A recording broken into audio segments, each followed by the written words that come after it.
সারা দেশে চাঁদাবাজি কেন? গ্রামে গ্রামে দখলদারি কেন? হাতে বন্ধরে চাঁদাবাজি কেন?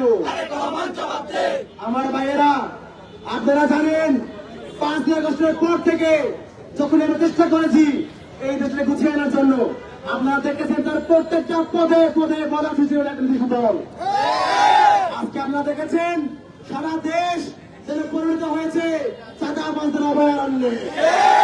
প্রত্যেকটা জেলায় প্রত্যেকটা বন্দরে আজ চাঁদাবাজরা নির্ভুল চাঁদাবাজি করতেছে, দখলদারি করতেছে, খুন দর্শনে পুরো ছেড়ে গেছে আমাদের সোনার বাংলাদেশ। আপনারা জানেন গত পরশুদিন ঘটনা ঘটেছে মিটফোর্টের ঘটনাটা, কিন্তু কোনো মিডিয়ায় আসে নাই। আজকে হয়তো সোশ্যাল মিডিয়া আসার কারণে আমরা আজকে জানতে পারছি এতটা নৃশংস ভাবে মধ্যযুগীয় কায়দায় মানুষকে পাথর মেরে হত্যা করা হয়েছে। চাঁদা দেয়নি বলে বাংলাদেশ জাতীয়তাবাদী চাঁদাবাজ দলের সদস্যরা